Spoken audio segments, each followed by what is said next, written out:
오늘 우리에게 주신 하나님 말씀은 여호수아입니다. 여호수아 4장 15절부터 24절까지의 말씀을 한 절씩 교독하겠습니다. 여호와께서 여호수아에게 말씀하여 이르시되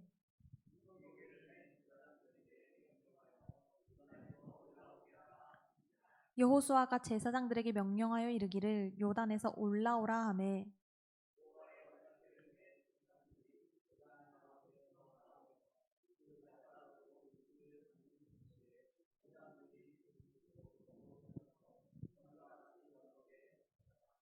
첫째 달 10일에 백성이 요단에서 올라와 여리고 동쪽 경계 길갈에 진침해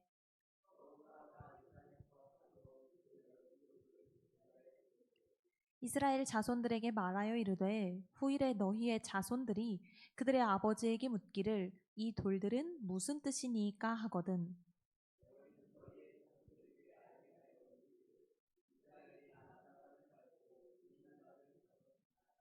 너희의 하나님 여호와께서 요단물을 너희 앞에서 마르게 하사 너희를 건너게 하신 것이 너희 하나님 여호와께서 우리 앞에 홍해를 말리시고 우리를 건너게 하신과 같았나니 이는 땅의 모든 백성에게 여호와의 손이 강하신 것을 알게 하며 너희가 너희의 하나님 여호와를 항상 경외하게 하려 하심이라 하라.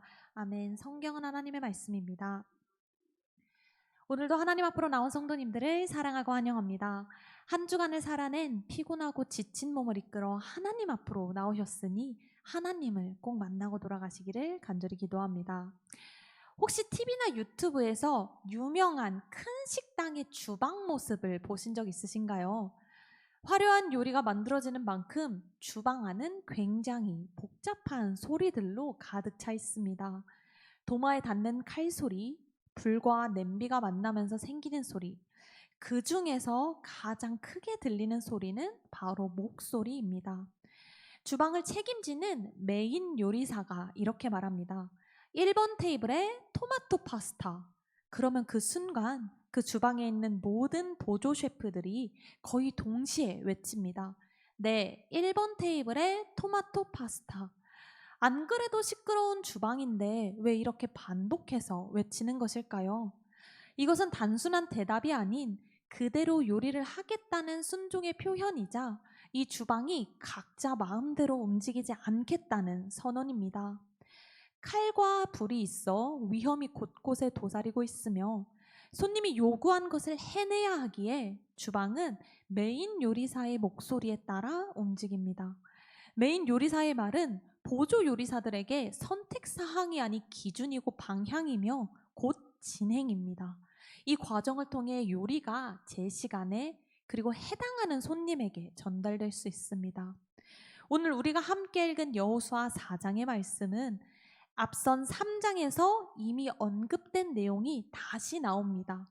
3장에서 하나님께서 말씀하셨고 여호수아는 4장에서 그 말씀을 그대로 전달하고 백성들과 함께 그대로 순종합니다.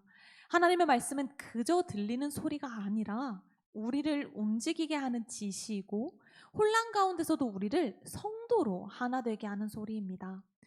지금 하나님께서는 우리에게도 그 목소리를 지시사항을 들려주고 계시는데 우리가 그것을 듣고만 있는 것은 아닌지 곰곰이 생각해 보시기 바랍니다. 우리는 다른 사람들에게 나는 교회를 다니며 하나님을 예배하고 구원받은 사람이라고 이야기합니다. 그리고 구원받은 자의 삶은 하나님께서 사셨습니다. 주인이 하나님이죠. 그럼 내 삶이라는 주방에서 여전히 내가 메인 요리사의 자리에 있을까요? 내 삶은 이제 하나님의 주방이 되었습니다. 하나님의 주방에서 메인 요리사 되시는 하나님의 목소리가 들릴 때 이스라엘은 어떻게 행동했는지 오늘 말씀을 통해 함께 살펴보겠습니다. 하나님께서 이스라엘을 애굽에서 구원하셨습니다.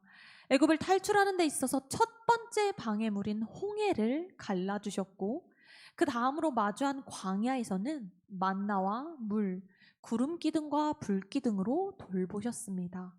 하나님은 그렇게 이스라엘을 약속하신 가나안 땅으로 이끌어 주셨습니다. 하지만 약속의 땅에 보낸 정탐꾼 10명은 하나님이 아닌 현실을 바라보았고 이스라엘은 두려움에 사로잡혀 하나님을 버리고 맙니다. 민수기 14장 28절입니다. 너희 말이 내 귀에 들린 대로 내가 너희에게 행하리니 너희 시체는 이 광야에 엎드러질 것이요. 애굽의 노예 생활에서 건져주신 하나님, 홍해를 가르신 하나님, 마른 땅에서 공급하신 하나님을 잊은 불신앙의 세대는 약속의 땅에 들어가지 못한 채 광야에서 시간을 보내다 생을 마감합니다. 그리고 오늘 하나님께서 새로운 지도자 여호수아에게 말씀하십니다. 너는 이 모든 백성과 더불어 일어나 이 요단을 건너 내가 그들 곧 이스라엘 자손에게 주는 땅으로 가라. 이스라엘은 이제 광야에 세월을 끝내고 약속하신 땅 앞에 서게 되었습니다. 하지만 이스라엘의 눈앞에 보인 것은 젖과 꿀이 흐르는 약속의 땅 가나안이 아닌 요단강이었습니다. 그들의 걸음에 방해물이 나타난 것입니다. 성경은 요단강에 대하여 이렇게 이야기합니다. 여호수아 3장 15절입니다. 요단이 곡식 거두는 시기에는 항상 언덕에 넘치더라. 이것이 무슨 말입니까? 요단강은 이스라엘 북쪽 헬몬산에서 시작되어 사해까지 남쪽으로 251km 정도 흐릅니다. 폭은 보통 30에서 40m, 깊이는 1에서 3m 정도로 평소에는 도보로 건너는 것이 아예 불가능하지는 않습니다. 그래서 때에 따라, 장소에 따라 도보나 간단한 도구를 사용하여 건널 수 있었습니다. 하지만 앞선 성경이 이야기하듯 곡식을 거두는 시기인 1에서 3월, 히브리 달력 니산월에는 봄 우기와 함께 헬몬산의 눈이 녹아 흘러내리는 때입니다. 그래서 평소와 달리 수심과 폭이 크게 증가해 요단 전체가 범람하여 늪지대로 변하게 됩니다. 이러한 요단강을 건너는 것은 여호수아 한 사람 건너는 것이 아닙니다. 이스라엘 백성은 물론 그들이 함께 데리고 가는 가축들, 하나님의 언약궤와 성막 등 이 모든 것이 함께 이동하는 여정입니다. 그렇기에 아무리 얕고 좁은 강이라고 해도 무리를 지어 건넌다는 것은 결코 쉬운 일이 아니었을 것입니다. 하물며 지금은 요단강이 평소보다 훨씬 넓고 깊어져 물살이 언덕 넘어 차오른 시기였습니다. 그런 상황 앞에서 백성들이 느꼈을 두려움의 크기는 상당했을 것입니다. 혹시 지금 성도님들 앞에도 요단강이 있으십니까? 제가 얼마 전에 읽은 책에서 이런 구절이 있었습니다. 오래된 복숭아처럼 마음이 무른 날에는 쉽게 누군가를 미워하게 된다. 너무 쉽게 아무 일에나 서운해지게 된다. 내 삶의 문제가 겨우내 내린 비와 눈으로 인해 범람한 요단강처럼 보이십니까? 내 마음이 무른 복숭아와 같을지라도 변함없으신 하나님을 기억하시기 바랍니다.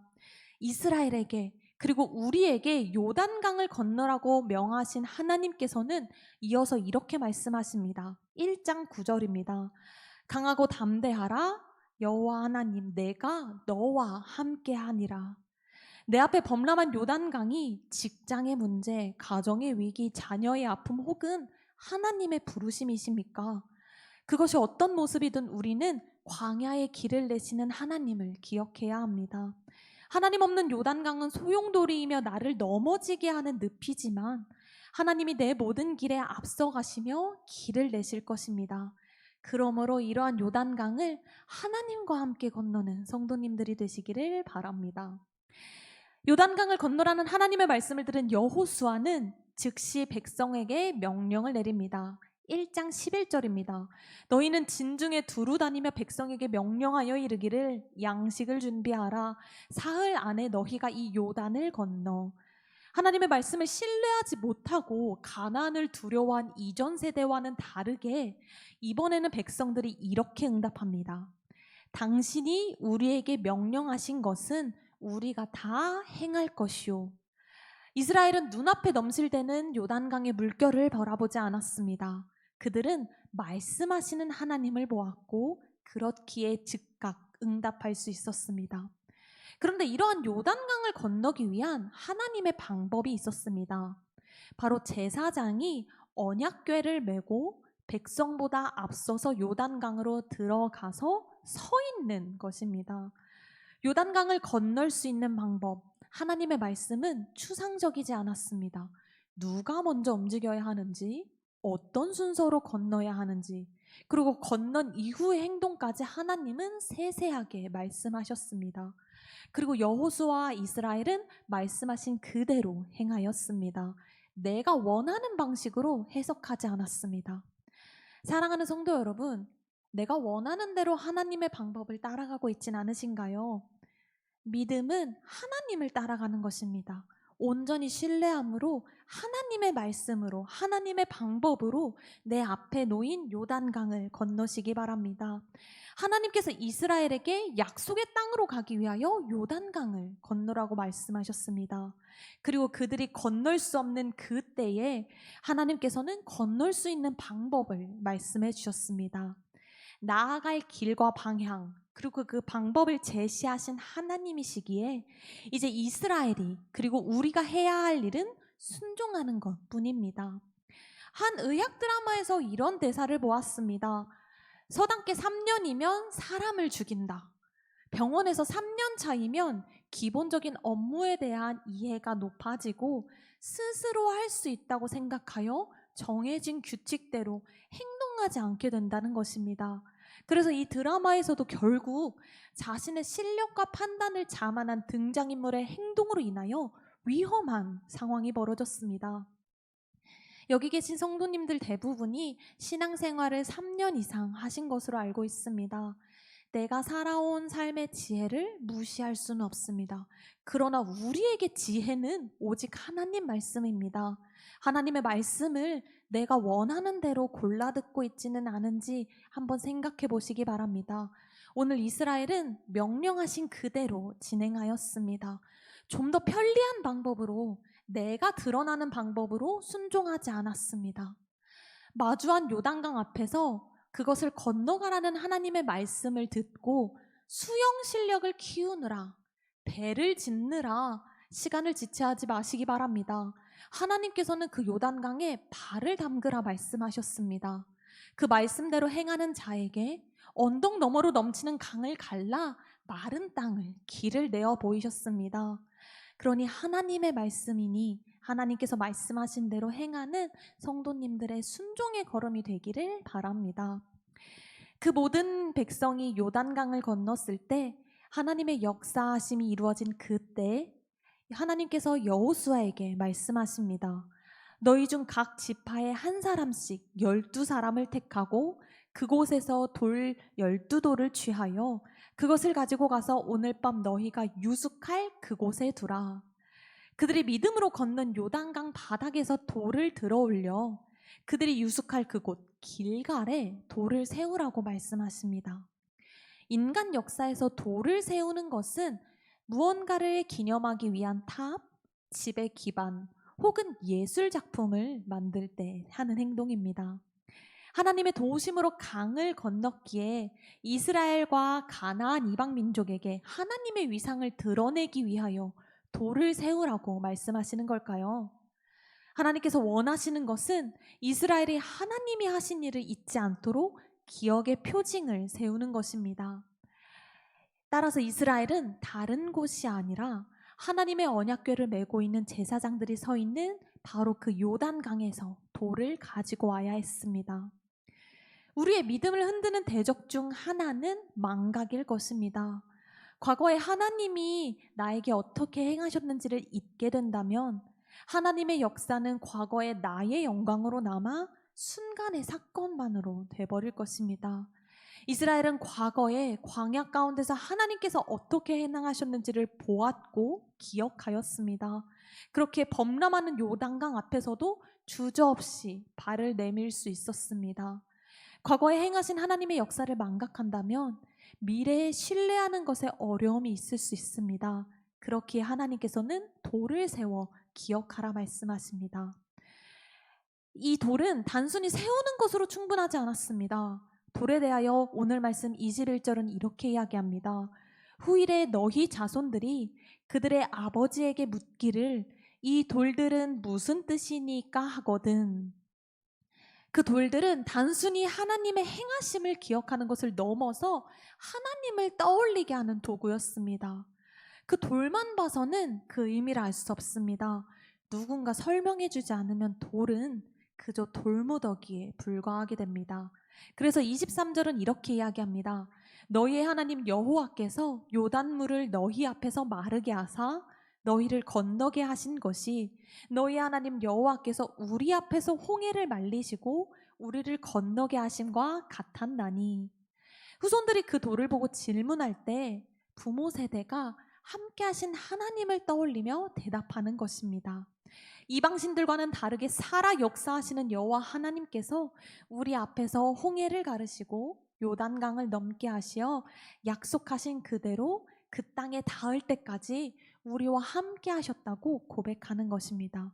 그런데 돌을 통해서 하나님에 대해 질문한다고 해서 후대에게 그 신앙을 온전히 전할 수 있을까요?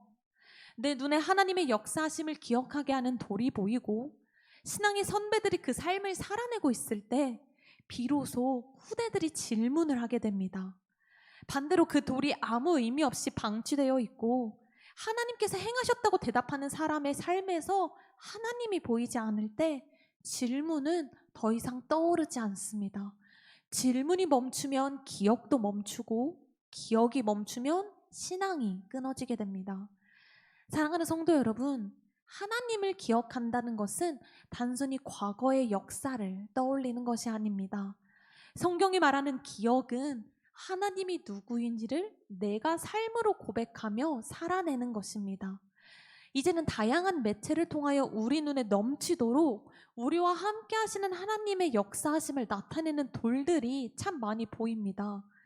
그러나 그 돌들을 마주하는 우리의 삶 속에 하나님의 임재가 없다면 그 돌은 무의미한 돌무더기에 불과합니다.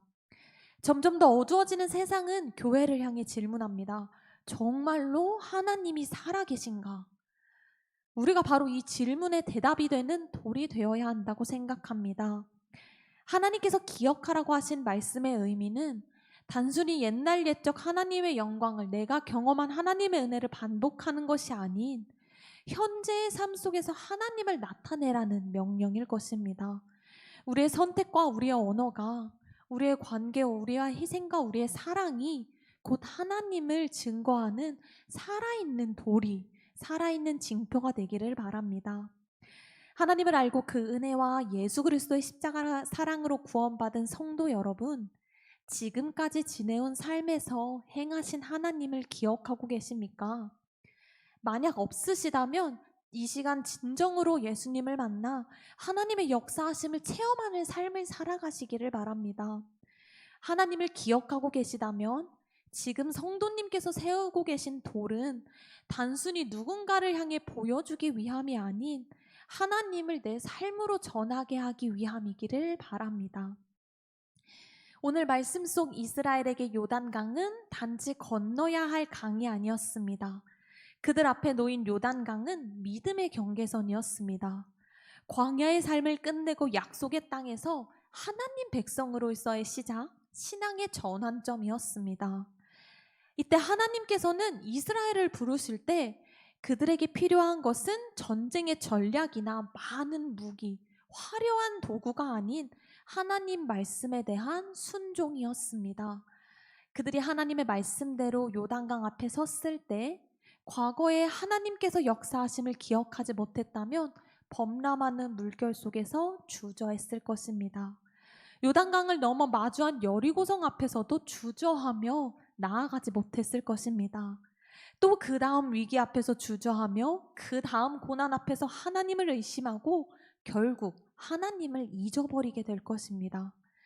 사랑하는 성도 여러분, 성도님의 삶이 하나님을 기억하는 삶이기를 바랍니다. 지금 이 순간까지 나를 인도하여 주신, 보호하신 하나님의 은혜로 살아왔음을 우리는 인정하고 기억하고 고백하길 바랍니다. 또한 그렇게 살아내는 성도님의 삶이 하나님을 나타내는 징표가 되길 바랍니다. 믿음은 말로만 전해지지 않습니다. 살아낸 삶을 통해 전해진 믿음을 후손에게 전하는 우리가 되기를 바랍니다. 특별히 성국교회 안에 서로에게 하나님을 보여주는 살아있는 돌이 되어 선곡이 진정한 거룩한 골짜기가 되어 세상 끝날까지 주의 은혜를 흘려보낼 수 있기를 간절히 바랍니다. 이 요단강을 건넜다고 해서 약속의 땅 가나안에 들어갔다고 해서 그들의 삶의 여정이 목표가 끝난 것은 아니었습니다. 거기서부터 하나님의 백성답게 살아가야 할 삶이 본격적으로 시작되었습니다. 그리고 그러한 이스라엘 앞에 우리 앞에 범람하는 요단강이 아니 더 큰 대적이 매 순간 나타납니다. 그때마다 기억하시기 바랍니다. 요단강의 물살은 이스라엘에게 문제가 되지 않았습니다. 하나님을 신뢰하고 하나님을 믿는 굳건한 믿음이 되시길 바랍니다. 그 믿음으로 넘치는 요단강을 큰 배도 아닌 뛰어난 수영 실력도 아닌 마른 땅으로 하나님과 함께 걸어가는 성국교회 성도님들이 되시기를 간절히 기도합니다.